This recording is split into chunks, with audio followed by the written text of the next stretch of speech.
வெற்றி வணக்கம். வெற்றி வணக்கம். அஸ்ஸலாமு அலைக்கும். Praise the Lord. இதை மூன்றையும் சேர்த்து ஒரே வரியில் சொல்வதென்றால், பிறப்புக்கும் எல்லா உயிர்க்கும். உங்கள் அத்தனை பேருக்கும் வணக்கம் சொல்லி, மதில்கள் நிறைந்த மாநகரம், கோட்டை இருக்கிற வேலூர், வேலூர் மண்ணுக்கும் மக்களுக்கும் வணக்கத்தை சொல்லி, பழங்கால கோட்டை வேலூரை பார்ப்பதற்காக வருங்கால சென்ட் ஜார்ஜ் கோட்டையே வந்திருக்கிறார். தான் காத்திருக்கிறோம் நாங்கள். தர்மத்தாயின் தவ புதல்வரே, தமிழக வெற்றி கழகத்தின் தலைவா, தலைவா வா, தலைமை ஏற்க வா, தலைமை உரைத்தா. தமிழக வெற்றி கழகத்தின் தலைவர் வேலூரில் இதோ உங்கள் முன்னால்.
எங்க ஓட்டு எங்க உரிமை.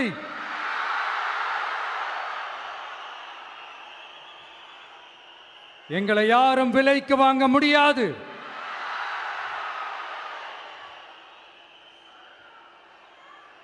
எங்க ஓட்டு விசில் சின்னத்துக்கு தான்.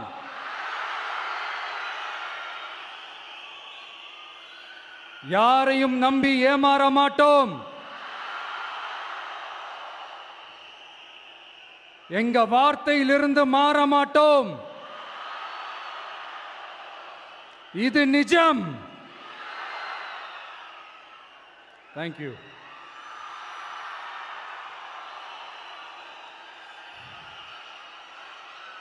ஒரு குட்டி கதையிலிருந்து ஆரம்பிப்போமா?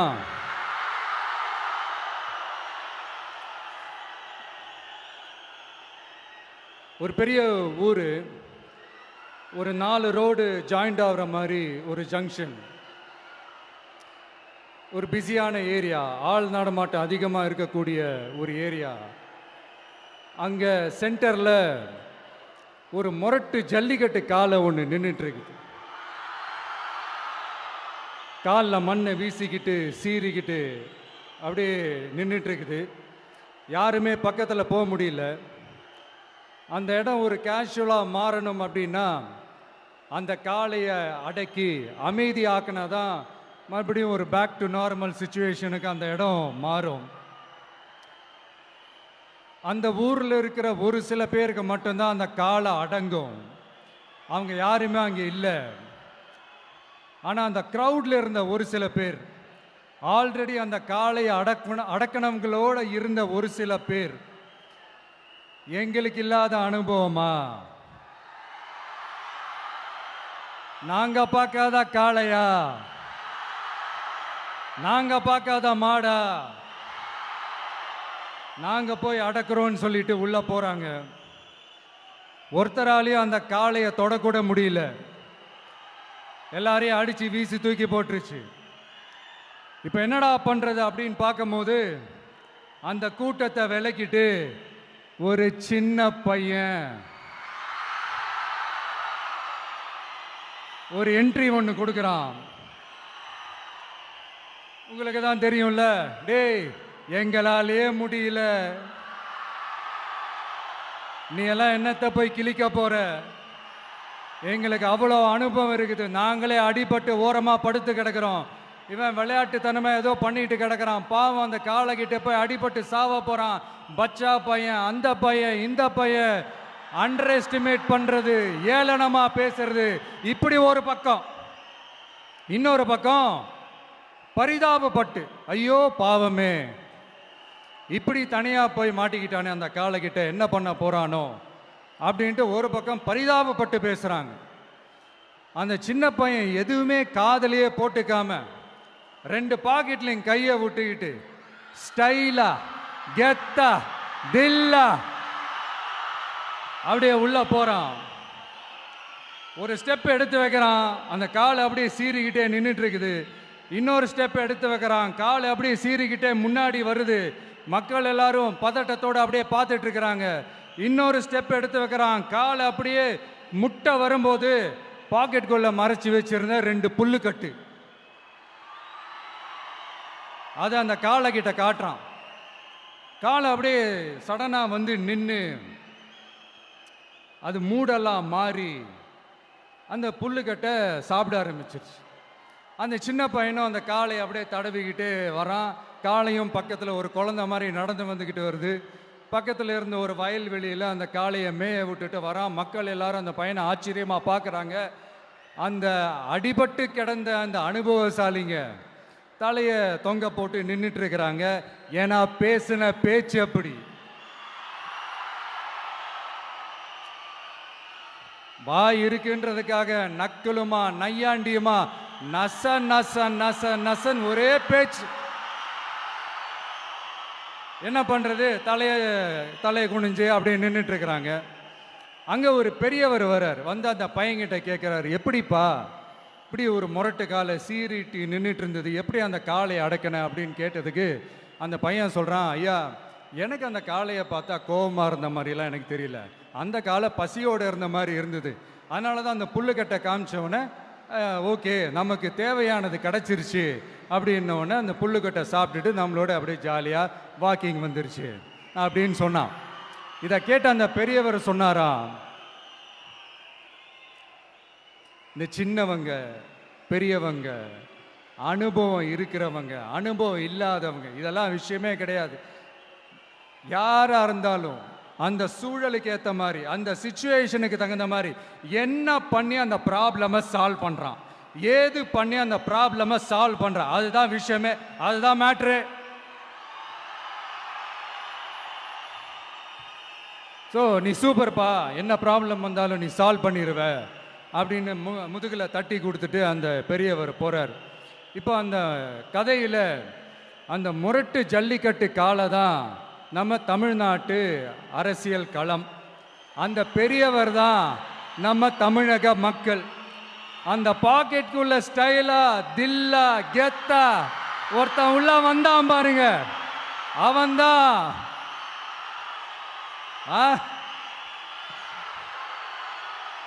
நான் இல்லைங்க, நான் இல்லை, நானு நீங்க நாம எல்லாருமா சேர்ந்து மாபெரும் மக்கள் சக்தியா இருக்கக்கூடிய நம்ம டிவிக்கு, அதுதான் அந்த சின்ன பையன்.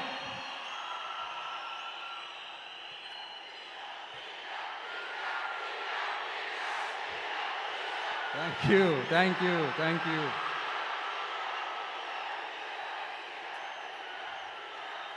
மக்களை நேசிக்கிற ஒரு நல்ல தலைமை இல்லாததுனால இத்தனை வருஷமா வேற வழி இல்லாம ஸ்டாலின் சார் கொடுத்த அந்த பொய்யான வாக்குறுதிகள் எல்லாத்தையும் நம்பி ஏமாந்த நம்ம மக்களுக்கு சரியான நேரத்தில் ஒரு வெகுஜன மக்கள் இயக்கமா வந்தது தான் நம்ம டிவிக்கு. அந்த முரட்டு ஜல்லிக்கட்டு கால கதை ஏன் சொன்னோம், எதுக்கு சொன்னோம், யார் யாருக்கெல்லாம் சொன்னோங்கிறது புரிய வேண்டியவங்களுக்கு புரியும்னு நினைக்கிறேன்.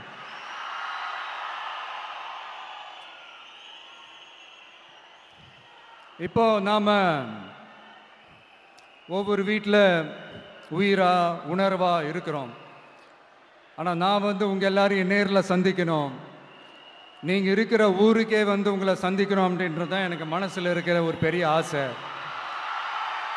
ஆனால் அந்த சிச்சுவேஷன் ஒரு எதிர்கட்சியாக இருந்து கேள்வி கேட்டுட்டு இருக்கிற இந்த நேரத்தில் நமக்கு எதிராக என்ன சூழ்ச்சிகள்லாம் நடக்குதுன்றது உங்கள் எல்லாருக்குமே நல்லா தெரியும். அதனால் இப்போ உங்களுக்கு ஒரு வாக்குறுதியை கொடுக்குறேன். நம்மளுடைய ஆட்சி அமைஞ்சதும் ஒவ்வொரு கிராமத்துக்கும் நான் நேரடியா வந்து என்னுடைய சொந்தங்களாகிய உங்க எல்லாரையும் நான் சந்திக்கிறேன்.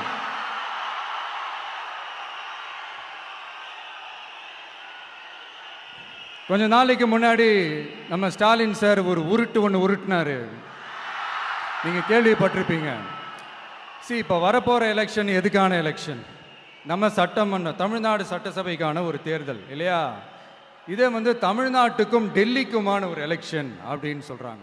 இன்னும் கொஞ்சம் மேலே போய் தமிழ்நாட்டுக்கும் என்டிஏவுக்குமான ஒரு எலெக்ஷன் அப்படின்னு சொல்றாங்க. என்ன சார், டெல்லியில் ஏதாவது நிற்க போறீங்களா? அப்புறம் ஏன் தமிழ்நாட்டுக்கும் டெல்லிக்குமான ஒரு எலெக்ஷன் சொல்றீங்க? அப்புறம் இது ஏதாவது பார்லிமெண்ட் எலெக்ஷனா? பிரதமர் பதவிக்கு ஏதாவது போட்டி போடுறீங்களா? அப்புறம் ஏன் அதை தமிழ்நாட்டுக்கும் என்டிஏவுக்குமான ஒரு எலெக்ஷன் சொல்றீங்க? எங்களுக்கு புரியலையே சார், இது என்ன லாஜிக்னு எங்களுக்கு புரியலையே. எந்த எலெக்ஷனை எப்படி டீல் பண்ணணும், எப்படி ஹேண்டில் பண்ணணுன்றது நம்ம தமிழ்நாட்டு மக்களுக்கு தெளிவாக தெரியும். நம்ம தமிழ்நாட்டு மக்கள் மாதிரி ஒரு தெளிவான மக்களை நீங்க பார்க்கவே முடியாது. சூப்பர் கிளாரிட்டியோட சூப்பர் மக்கள் சார் நம்ம மக்கள். இந்த போருக்கு போறதுக்கு முன்னாடி தான் இந்த படை பரிவாரங்களோட போவாங்கன்னு கேள்விப்பட்டிருக்கிறேன். ஆனா நீங்க என்னடானா இந்த ஒன்றுத்துக்கும் உதவாத இந்த பால் டப்பாவை உருட்டிக்கிட்டு இருக்கீங்களே சார். உண்மையிலே இந்த எலெக்ஷன் எதுக்கான எலெக்ஷன் சொல்லட்டுமா? தமிழ்நாட்டு மக்களுக்கும் ஊழலுக்கும் நடக்கிற போர், தமிழ்நாட்டு மக்களுக்கும் லஞ்சத்துக்கும் நடக்கிற போர், தமிழ்நாட்டு மக்களுக்கும் இந்த நிர்வாகத்தை சரியா செய்யாத இந்த திமுக அரசுக்கும் நடக்கிற போர், அதாவது தமிழ்நாட்டு மக்களுக்கும் உங்க ஆட்சிக்கும் நடக்கிற போர், தமிழ்நாட்டு மக்களுக்கும் ஸ்டாலின் சாருக்கும் நடக்கிற போர். இன்னும் சுருக்கமா சொல்லணும்னா விஜய்க்கும் ஸ்டாலின் சாருக்கும் நடக்கிற போர்.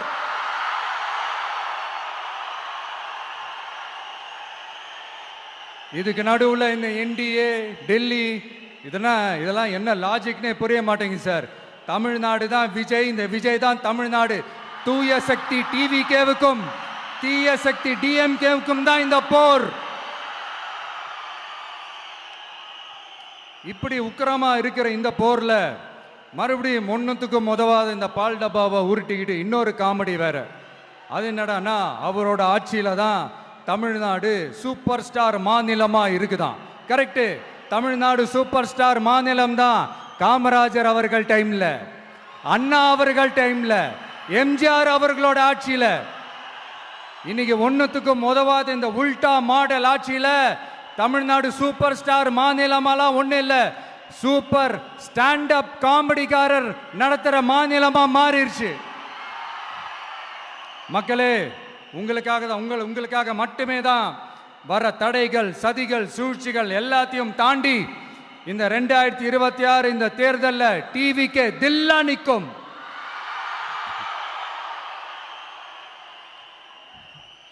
இதுவரைக்கும் நடந்த எலெக்ஷன் வேற, இப்போ நடக்க போற எலெக்ஷன் வேற. ஒவ்வொரு 5 இயர்ஸுக்கும் நடக்கிற எலெக்ஷன் மாதிரி இதை நினைச்சிடாதீங்க. 50 வருஷத்துக்கு ஒரு வாட்டி நடக்க போற ஒரு எலெக்ஷன் மாதிரி இது. அதிசய எலெக்ஷன். ஒரு எலெக்ஷன்ல அவங்களோட எதிரிகளை தான் எதிர்ப்பாங்க, அப்படிதான் எதிர்ப்பாங்க, அதுதான் யதார்த்தமும் கூட. ஆனா இந்த எலெக்ஷன்ல தான் ஒட்டுமொத்தமா எல்லாருமா சேர்ந்து ஒருத்தனை எதிர்க்கிறாங்க. ஒட்டுமொத்தமா எல்லாருமா சேர்ந்து இந்த விஜயை எதிர்க்கிறாங்க.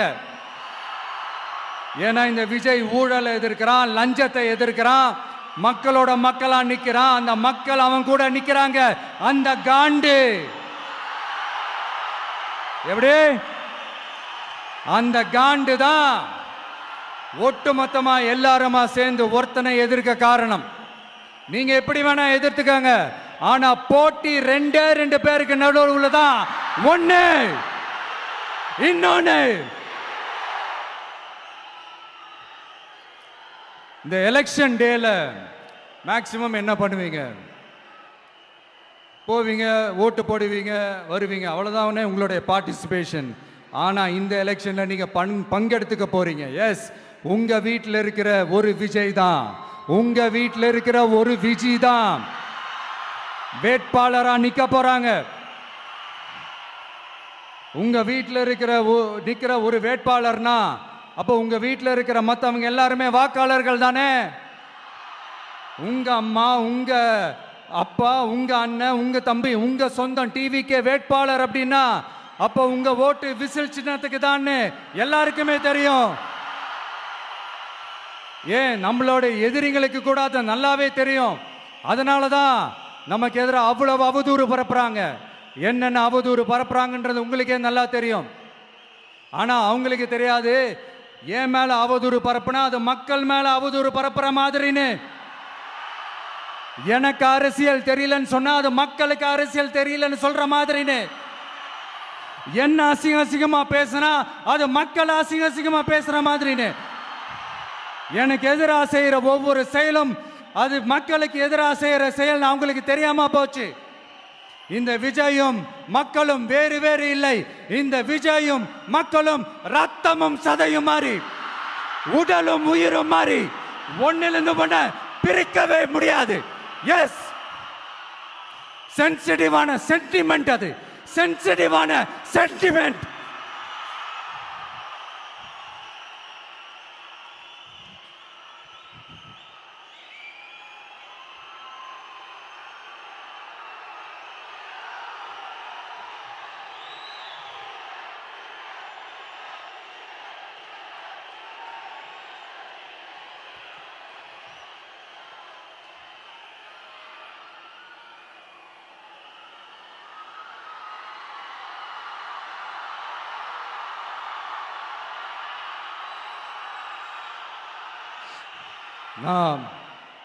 சாரி, இதை யாரும் அசைக்க முடியாது. மக்களை நேசிக்கிற விஜய் வேணுமா, மக்கள் விரோத ஆட்சி நடத்துற ஸ்டாலின் சார் வேணுமா? இந்த விஜய் நம்புறீங்களா, ஸ்டாலின் சார் நம்புறீங்களா? Proof, this is the proof.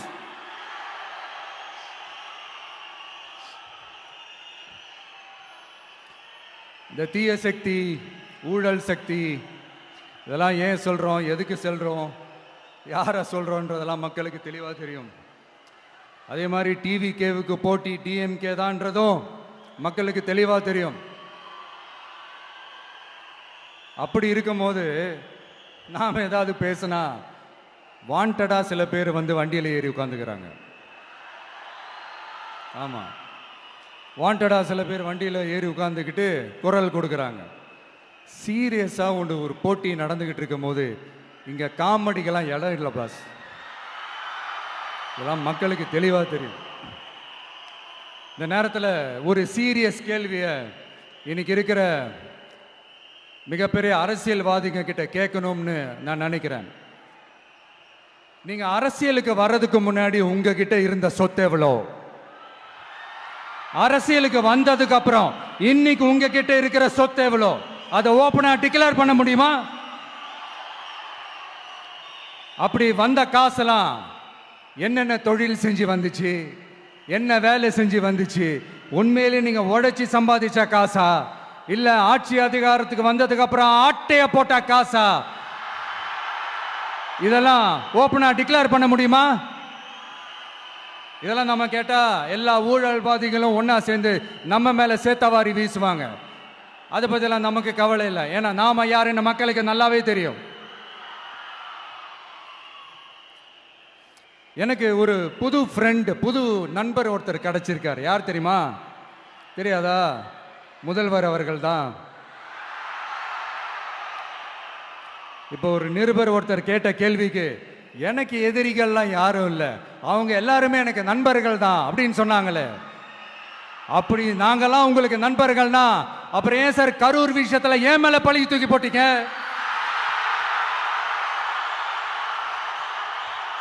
உங்களுக்கு மனசாட்சின்னு ஒண்ணு இருந்தா அப்படி பேசிருப்பீங்களா?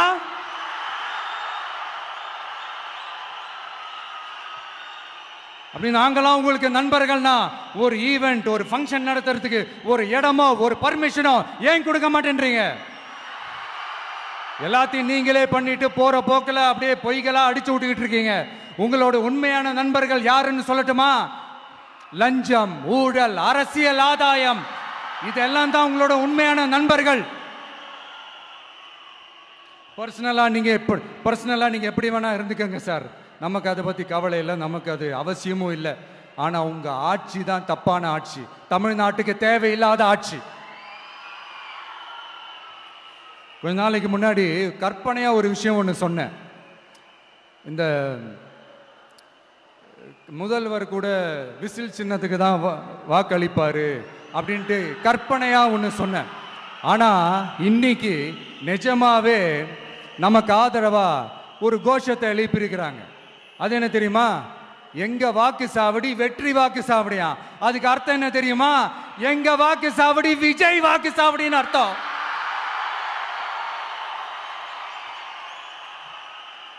அது சரி, மக்களோட இந்த ஆதரவை பார்த்துட்டு அவர் அறியாமலே எப்படி பேசிட்டாரு என்னமோ தெரியல. 50 வருஷம் எக்ஸ்பீரியன்ஸ் அரசியல்ல, உண்மை என்னன்னு ஒத்துக்கிட்டு தானே ஆகணும்.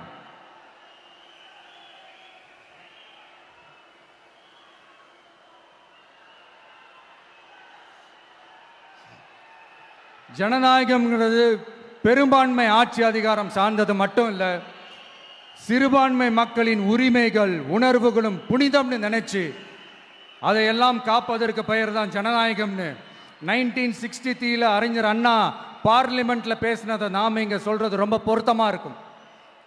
அறிஞர் அண்ணா சொன்னது தான் டிவிகேவோட நிலைப்பாடும். இந்த ஸ்டாண்ட்ல நாம 100% உறுதியா இருப்போம். யாருக்காகவும் எதுக்காகவும் இதுல சமரசமே கிடையாது. மதச்சார்பற்ற சமூக நீதி தன்மை தான் நம்ம அடிப்படை கொள்கைகள் ஒன்று, அதில் எந்த மாற்றமும் எப்பவும் கிடையாது. ஆனால் இதெல்லாம் மறந்துட்டு எப்படியாவது எதையாவது செஞ்சு ஓட்டு வாங்குறதுக்காகவே இங்கே சில பேர் இருக்கிறாங்க. அவங்கள மாதிரி நமக்கு அப்படி சில பிரச்சனைகள்ல எரியற நெருப்புல எண்ணெயை ஊத்துற எண்ணமே இல்லை.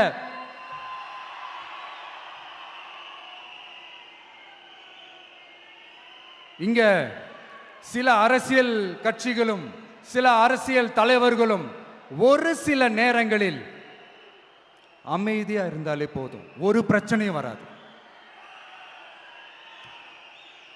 இப்போ கரண்ட்ல இருக்கிற சில பிரச்சனைக்கு வருவோம். இந்த கரண்ட் பிரச்சனைக்கு வருவோம். மாசம் மாசம் கரண்ட் பில்லு கட்டுற மாதிரி மாத்துவோம்னு சொன்னீங்களே, செஞ்சீங்களா? நிறைய வீடுகளில் 100 யூனிட் தான் அந்த கரண்ட்டு செலவாகுது ஒரு மாதத்துக்கு. மாதம் மாதம் நீங்கள் அந்த பில்லு கொடுத்தீங்கன்னா அவங்களுக்கு அது ஃப்ரீ ஆகிடும், அவங்க அந்த காசை கட்ட தேவையே இல்லை. ஆனால் 2 மாதத்துக்கு ஒரு வாட்டி அந்த பில்லு கொடுத்தீங்கன்னா, இப்போ சப்போஸ் அது 200 யூனிட்டுக்கு மேலே போச்சுன்னா அது அவங்களுக்கு ஒரு மிகப்பெரிய சுமை தானே. இது எந்த கணக்கில் எடுத்துக்கிறது? ஒரு மாதிரி ஒரு மாடர்ன் கரப்ஷன் அப்படின்னு எடுத்துக்கலாமா? அடுத்து பஸ் வசதி. நிறைய கிராமங்களில் பஸ் வசதி இல்லைன்னு சொன்னால் இந்த ஒட்டுமொத்த திமுக அரசும் கத்திக்கிட்டு வந்துடுவாங்க. நாங்கள் பஸ் விடாத கிராமங்களே இல்லை அப்படின்னு சொல்லுவாங்க. அப்படி அது உண்மை அப்படின்னா முதல்வர் அவர்கள்கிட்ட நம்ம தங்கச்சி ஒருத்தவங்க ஒரு கேள்வி கேட்டாங்களே, எங்க ஊருக்கு ஒரு மினி பஸ்ஸாவது விடுங்க சார் அப்படின்னு கேட்டாங்களே, அது எந்த கணக்கில் எடுத்துக்கிறது? நிறைய மலை கிராமங்கள்ல பஸ் வசதி இல்லை, நிறைய மலை கிராமங்களில் ஹாஸ்பிட்டல் வசதி இல்லை. இது ரெண்டுமே எவ்வளவு முக்கியமான ஒரு விஷயங்கள். பஸ் வசதியும் ஹாஸ்பிட்டல் வசதியும் இல்லாததுனால வீட்டிலேயே பிரசவம் பார்க்குற அந்த ஆபத்து இருக்குதுன்னு எவ்வளோ நியூஸ் பார்க்குறோம். இதெல்லாம் எந்த கணக்கில் சேர்த்துக்கிறது? அடுத்து இது எல்லா மீட்டிங்லையும் பேசுறதுதான் பெண்களுக்கு பாதுகாப்பு நம்பர் 1 இருக்குது தமிழ்நாட்டில் அப்படின்னு சொல்றாங்க. அப்புறம் அது என்ன வி சேஃப் மாடலா? பெண்கள் என்ன சொல்றாங்க தெரியுமா? அது வி சேஃப் மாடல் இல்ல, வி ஆர் நாட் சேஃப் மாடல்னு சொல்றாங்க. இப்படி இருக்கிறப்போ தமிழ்நாட்டில் எங்க போனாலும் பெண்களுக்கு பாதுகாப்பு அப்படியே கொட்டி கிடக்குதான். இப்படி சொன்னா எப்படி சார்? கேட்கறவங்களாம் என்ன கேசரி சாப்பிட்றாங்கன்னு நினைச்சீங்களா?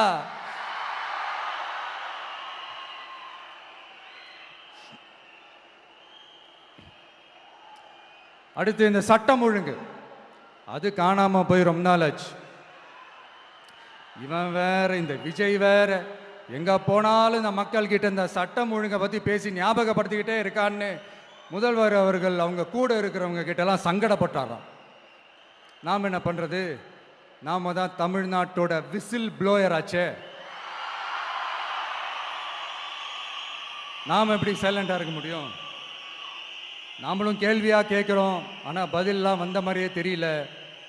இருந்தால் தானே வர்றதுக்கு, வச்சுக்கிட்டா வஞ்சனை பண்ணுறாரு.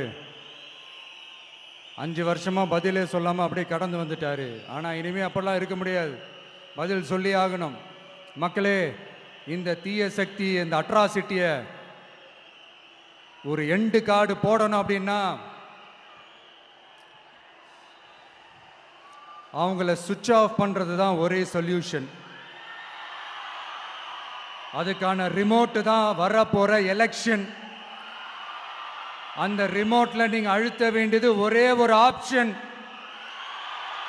அதுதான் நம்ம விசில் சின்னத்தோட பட்டன். இத 4 விஷயத்தை நீங்க செஞ்சாலே போதும். ஒவ்வொரு இவிஎம் மெஷின்லயும் விசில் சின்னத்துக்கு நேரா இருக்கிற அந்த பட்டனை பச்சக்கு பச்சக்கு பச்சக்குன்னு ஒரு அழுத்துங்க. எப்படி? அவ்வளவுதான். நாம காஞ்சிபுரத்தில் பேசும்போது நம்மளுடைய விஷன் என்னன்னு சொன்னோம். இப்போ அதனுடைய கண்டினியூஷனா சில விஷயங்கள் இங்கே நான் சொல்லணும்னு ஆசைப்படுறேன். இப்பவும் சொல்றேன், உறுதியா சொல்றேன், சத்தியமா சொல்றேன். பெண்கள், பெண் குழந்தைகள், ஆண் குழந்தைகள் பாதுகாப்பு நம்ம ஆட்சியில் நம்பர் 1 இருக்கும். சட்டம் ஒழுங்கு ரொம்ப ரொம்ப ஸ்ட்ரிக்டா இருக்கும். அரசு பள்ளிக்கூடங்களும் கல்லூரிகளும் முதல் தரமா இருக்கும். போட்டி தேர்வுகளுக்குன்னு லட்சங்களை கொட்டி தனி கோச்சிங் சென்டர் போய் படிக்க அவசியமே இருக்காது. ஏன்னா கவர்மெண்ட் ஸ்கூல், காலேஜ் சிலபஸே போட்டி தேர்வுகளை ஈஸியா சந்திக்கிற வகையில் அந்த ஸ்டாண்டர்டுக்கு ஏத்த மாதிரி அமைக்கப்படும். உயர்நிலை பள்ளி பாடத்திட்டங்களிலேயே அடிப்படை அரசியல் சாசன சட்டம் சேர்க்கப்படும்.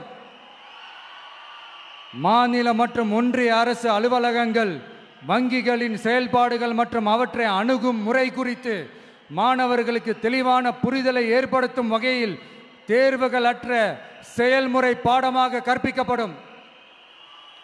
இந்தியா முழுக்க உள்ள ஒன்றிய அரசு சார்ந்த கல்வி நிலையங்கள் மற்றும் அதன் சேர்க்கை அட்மிஷன் குறித்து புரிதலும் தெளிவும் மாணவர்களுக்கு உருவாக்கப்படும். அனைத்து அரசு பள்ளிகளிலும் பெண் குழந்தைகளுக்கு சுத்தமான, சுகாதாரமான மற்றும் தரமான கதவுகள் பொருத்தப்பட்ட ரெஸ்ட் ரூம்கள் அமைப்பது உறுதி செய்யப்படும். போதைப் பொருட்கள் இல்லாத தமிழகம் உருவாக்கப்படும். மாவட்ட கலெக்டர்கள் மற்றும் எஸ்பிக்களில் சரி பாதி பெண்களாக இருக்கும்படி செய்வோம். மலை கிராமங்களில் அரசு ஆரம்ப சுகாதார நிலையங்கள் பிரசவம் பார்க்கும் வசதியுடன் அமைக்கப்படும். பஸ் போக்குவரத்து இல்லாத கிராமங்கள் மற்றும் மலை கிராமங்களே இல்லை என்ற நிலை உருவாக்கப்படும். ஏற்கனவே அமைப்பு சாரா தொழிலாளர்கள் அமைப்பு இருந்தாலும் ஆட்டோ, டாக்ஸி மற்றும் லாரி டிரைவர்களுக்கென அவர்களின் நலன்களுக்காகவும் குடும்ப நலன்களுக்காகவும் தனியாக நல வாரியம் அமைக்கப்படும். தென் தமிழகம் உட்பட தமிழகத்தின் தேவையான பகுதிகளில் தொழிற்சாலைகள் அமைக்கவும் தொழில் வளம் பெருக்கவும் தனி கவனம் செலுத்தப்படும். விவசாயிகள், மீனவர்கள் மற்றும் நெசவாளர்களின் கருத்துக்களை அறிந்து அவர்களுக்கான திட்டங்கள் காலத்தின் தேவைக்கேற்ப உருவாக்கப்படும். இப்போ நம்ம ஸ்டாலின் சார் அறிவாலயம் பக்கத்தில் யார் நடந்து போனாலும், அறிவாலயம் பக்கத்தில் யார் நிழலுக்கு ஒதுங்கினாலும் கூட்டணியில் சேர்த்துக்கிறாரு. அந்த வச்சிருக்கிற பணத்தில் ஒரு பங்கு ஒன்று கொடுத்து, அதுக்கு பேர் கல்லாப்பெட்டி கூட்டணின்னு வச்சிருக்கிறேன். அந்த கல்லாப்பெட்டி கூட்டணியை ரொம்ப கஷ்டப்பட்டு சேர்த்திருக்கிறார். ஆனால் அவருக்கு நான் சொல்கிறேன், இந்த அறத பழைய கூட்டணி கணக்குகளோ இந்த கொள்ளையடிச்ச பணத்தையே வச்சு எங்கள் மக்களை ஏமாற்றி எல்லாம் ஜெயிக்க முடியாது. ஏன்னா இது மாபெரும் மக்கள் சக்தியான வித்தியாசமான விசில் புரட்சி எலெக்ஷன்.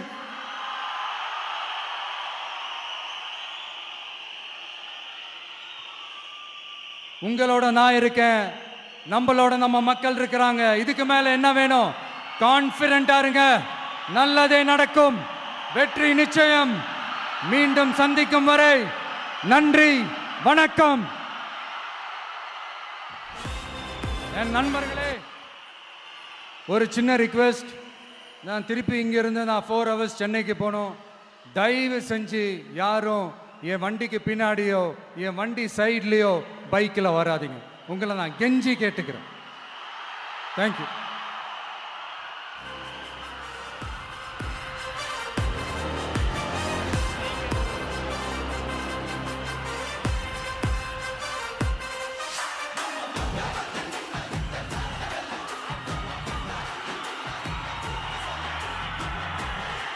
வெற்றி தலைவர் அவர்களுக்கு நன்றி.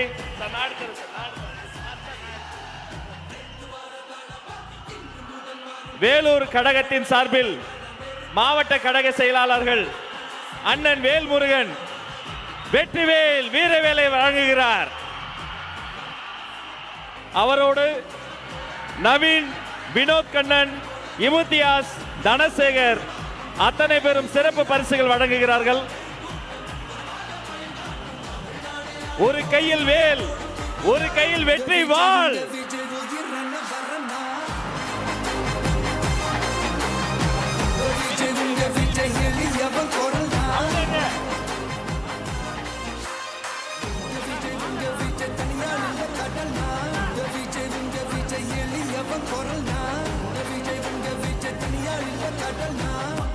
மன்னர்களை உனக்கு கட்ட வரனா.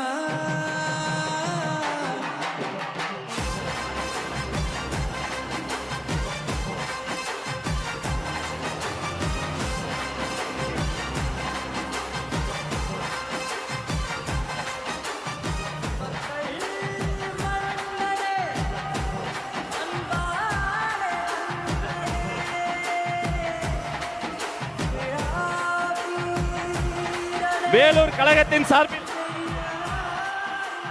வெள்ளி யானை வழங்குகிறார்கள். இது வெள்ளி யானை மட்டுமல்ல, வேலூர் வழங்கிய வெற்றி யானை. அவர் கையில்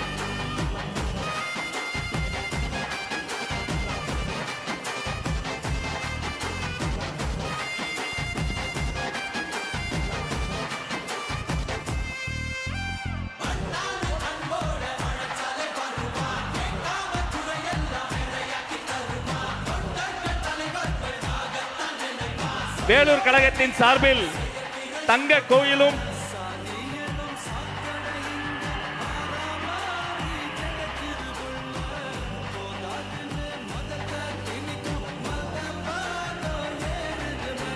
வெற்றி தலைவருக்கு செங்கோல் பரிசாக வழங்குகிறது வேலூர் மாவட்டம்.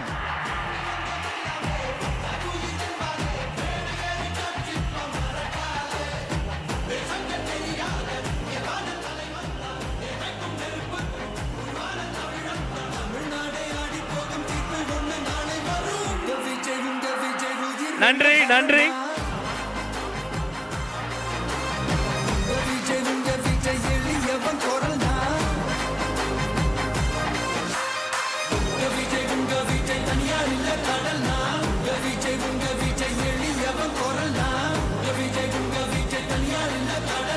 மக்கள் தானே மன்னர்களை உனக்கு கட்ட வரனா. மக்கள் தானே மன்னர்களே உனக்கு காட்ட வரனா